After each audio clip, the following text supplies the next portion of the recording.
if you enjoy the American Clarion, you're going to enjoy this segment because Bob Ellis is with us. And Bob, the continuous volumes of conservative thought that comes out of your news blog is amazing. We've talked about this before. You've got 30 or 40 writers, and what motivates you to continue to do that day in, day out? Well, some days I look really hard for that answer, I'll be honest with you. Okay. But I guess it really comes down to a conviction that someone out there needs to be saying these things. I am generally, naturally speaking, kind of a quieter person. I prefer not to speak up, and you probably find that very hard to believe, but it's true. But I have a conviction that whenever the right thing is not being said, whenever facts, whenever truths, important truths are not being brought out in a political discussion, somebody needs to say those, and if that voice isn't there, then I feel compelled to do that. Well, and you do that very well. Frankly, Bob, you have cleared the record a number of times when people have been maligning me in some ways, and I've never felt like you were doing that just because I'm such a nice guy, but because the facts were being significantly misrepresented. Exactly. So more than once I've been called your lap dog and things like that. But if I have a friend or even someone who isn't a friend, if they're saying what is right, what is true, they're being fair about it, they're being factual about it, I feel that obligation to stand up for them and try to point out what's right.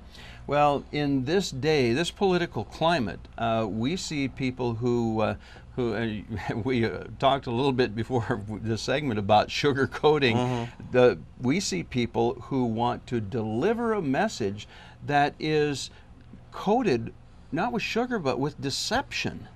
That's really the problem. I understand the need to frame things in a way where people can understand them, where they can accept them, but at the same time, we're in a place in our country, in our culture, where things are getting very out of control. They're getting very dire, and I think it's come a time for just the straight up, unvarnished, unsugar-coated truth.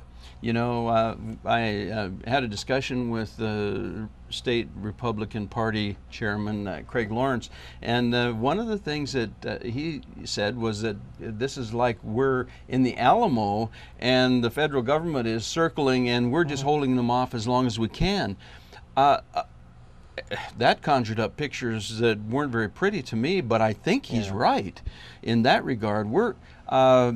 I told him I'd be Davy Crockett or you be Daniel Boone. I don't know who all was even there. But this is a time for straight talk, isn't it? I think that it is. I think that sugarcoating things has really gotten us nowhere in the past because when you sugarcoat things, I think sometimes people are lulled into a false sense of security that, well, maybe things aren't really as bad as they seem, or maybe they aren't as bad as so-and-so over there is saying. I really think that you don't need to go out of your way to be offensive, but at the same time, I think that you just need to be straight up with people about what's happening and what those facts are.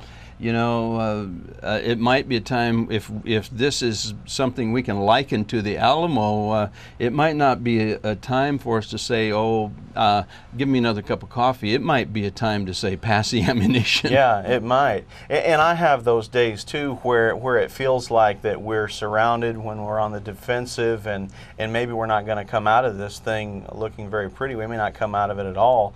But then again, it's important that we remember that there have been some victories out there, especially here in the state level. We've had quite a few victories in advancing and getting elected conservative representatives. Now, we've had some losses too, but I think on bulk, if you look at the numbers, we've had more wins than we have losses. But when you're out there fighting the battle day to day, when the bullets are flying, so to speak, and the smoke is out there and everything is cloudy, it's hard to see that, but we really need to keep touch with that reality, that truth that we are winning, and that we just need to stick with what is right. Even if the ship is going down, we have a duty to stick with what is right. But guess what? Maybe the ship's not going down. Maybe we've got things patched. Maybe things are going to be on the mend. We'll never know that if we give up. Well, and it's not a time for us to sugarcoat anything. We better talk straight, and we better uncover deception when we see it. We have to. Thank you for doing that, by the way. You too. Thank you. God bless you, and thanks for listening to us today.